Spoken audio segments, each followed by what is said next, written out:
బడుగు బలహీన వర్గాల సాధికార జాతరకు గుంటూరు జిల్లా మంగళగిరి వేదికగా మారనుంది. వైఎస్ఆర్ కాంగ్రెస్ పార్టీ ప్రతిష్టాత్మకంగా చేపట్టిన సామాజిక సాధికార బస్సు యాత్ర ఈ రోజు మంగళగిరిలో జరగనుంది. మధ్యాహ్నం 2 గంటలకు బస్టాండ్ సెంటర్లోని వైఎస్ఆర్ రాజశేఖర రెడ్డి విగ్రహం నుంచి ప్రారంభం కానుంది. హాస్పిటల్ రోడ్డు, గాలిగోపురం, మెయిన్ బజార్ మీదుగా మార్కెట్ సెంటర్కు యాత్ర చేరుకోనుంది. మార్కెట్ సెంటర్లో సామాజిక సాధికార సభలో ఎస్సీ, ఎస్టీ, బీసీ, మైనారిటీ మంత్రులు, ప్రజాప్రతినిధులు పాల్గొనున్నారు. ఇదే అంశంపై మరిన్ని అప్డేట్స్ మంగళగిరి నుంచి మా కరెస్పాండెంట్ అశోక్ ఇస్తారు. అశోక్, సామాజిక సాధికార యాత్ర విజయవంతంగా యాత్ర చేస్తున్న దృశ్యాలు మనం చూస్తూనే ఉన్నాం. సో ప్రస్తుతం ఏంటి మంగళగిరిలో పరిస్థితి ఏ విధంగా ఉంది, స్పందన ఏ రకంగా ఊహించవచ్చు, ఏంటి మీ దగ్గర ఇన్పుట్స్? వైఎస్ జగన్మోహన్ రెడ్డి ముఖ్యమంత్రిగా ప్రమాణం స్వీకారం చేసిన నాటి నుంచి ఇప్పటి వరకు అనేక సంక్షేమ కార్యక్రమాలు అమలు చేశారు. పూర్తిగా వాటన్నిటికీ ప్రజలకు వివరించడంతో పాటు ఎస్సీ, ఎస్టీ, బీసీ, మైనార్టీలకు జరిగిన మేలును ప్రజలకు వివరించడానికి సామాజిక సాధికార యాత్ర ప్రారంభం కానుంది. అయితే పూర్తిగా ఇవాళ మంగళగిరి నియోజకవర్గంలో ఈ సామాజిక సాధికార బస్సు యాత్ర నిర్వహించనున్నారు. ఇప్పటికే పెద్ద ఎత్తున ఏర్పాట్లు కూడా చేశారు. అసలు షెడ్యూల్ ఎంతో మనతో నియోజకవర్గ వైఎస్ఆర్ కాంగ్రెస్ పార్టీ సమన్వయకర్త ఉన్నారు గంజి చిరంజీవి. ఈరోజు ఎట్లా ప్లాన్ చేశారు, ఎన్ని గంటలకు సభ ఉంటుంది, ఎవరెవరు వస్తూ ఉన్నారు మంత్రులు? రాష్ట్రమంతా పండుగ వాతావరణంలో ఎస్సీ, ఎస్టీ, బీసీ, మైనార్టీలు స్వతంత్రం వచ్చాక ఏ ప్రభుత్వంలో రానన్ని విధాలుగా ఆర్థిక సంక్షేమ పథకాలు ఒకవైపు, రాజకీయ ఉన్నతమైన స్థానాలు ఒకవైపు, దేశ చరిత్రలోనే సంచలనాత్మకమైన నిర్ణయాలు తీసుకొని ఆ వర్గాల్ని సొంతం చేసుకున్న గౌరవ ముఖ్యమంత్రి వైఎస్ జగన్మోహన్ రెడ్డి గారు. అందుకనే 175 నియోజకవర్గాల్లో కోట్లాది మంది ఎస్సీ, ఎస్టీ, బీసీ, మైనార్టీలు స్వచ్ఛందంగా ముందుకొచ్చి సామాజిక సాధికార బస్సు యాత్రని ఇంత విజయవంతం చేస్తున్నారంటే ఏ విధంగా వైఎస్ జగన్మోహన్ రెడ్డి గారు సొంత కుటుంబ సభ్యులుగా నా ఎస్సీలు, నా ఎస్టీలు, నా బీసీలు, నా మైనార్టీలని ఆ వర్గాలను ఓన్ చేసుకున్నారో చాలా స్పష్టంగా అర్థమవుతుంది. అన్ని నియోజకవర్గాలు దాదాపుగా కంప్లీట్ అయినాయి.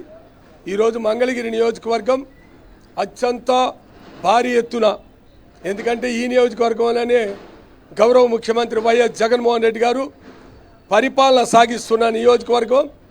ఆయన ఇక్కడ నివాసం ఉండి పరిపాలన సాగిస్తున్న నియోజకవర్గం. అందుకనే ప్రత్యేకమైన శ్రద్ధ తీసుకొని సామాజిక సాధికార బస్సు యాత్రని ఇక్కడ భారీ ఎత్తున విజయవంతం చేయడానికి నిన్నటి నుంచే గత 10 రోజుల నుంచి సన్నాహక కమిటీ పెద్దల ఆధ్వర్యంలో అన్ని మండలాలలో పార్టీ శ్రేణుల్ని సమాయత్తులను చేయటం, తర్వాత గ్రామాన వాడవాడల్లో ఈ యొక్క సాధికార యొక్క బస్సు యాత్ర యొక్క లక్ష్యాన్ని ప్రతి ఒక్కరికి అర్థమయ్యే రీతిలో అనేక సభలను నిర్వహించటం. ఈరోజు మధ్యాహ్నం 3 గంటలకి వైఎస్ఆర్ విగ్రహం దగ్గర నుంచి, బస్టాండింగ్ ఎదురున్న విగ్రహం దగ్గర నుంచి భారీ ఎత్తున ర్యాలీ బయలుదేరుతుంది. తర్వాత ఆ మెయిన్ బజార్ మీదుగా డిగ్రీ కాలేజ్ దగ్గర భారీ ఎత్తున వేలాది మంది ప్రజల సమక్షంలో సభని ఏర్పాటు చేసి దాన్ని విజయవంతం చేయడానికి అన్ని సదుపాయాలు, సకల సదుపాయాలు ఏర్పాటు చేయడం జరిగింది. అంటే ఎమ్మెల్సీ మురుగుడు హనుమంతరావు ఉన్నారు. సార్, ఎంత పెద్ద ఎత్తున మీరు ఎప్పటి నుంచో కొన్ని దశాబ్దాల నుంచి రాజకీయాల్లో ఉన్నారు, ఎంత సామాజిక న్యాయాన్ని అమలు చేసిన ప్రభుత్వం ఏదైనా ఉందా? నిజంగా సామాజిక న్యాయం అనేది మన రాష్ట్ర ముఖ్యమంత్రి వైఎస్ జగన్మోహన్ రెడ్డి గారు ఆయన్ని గెలిపించిన తర్వాత ప్రజలందరూ కూడా 151 సీట్లతో అత్యధిక ఏనాడు రానటువంటి గొప్ప మెజార్టీతో ఆయన గెలిపించారు.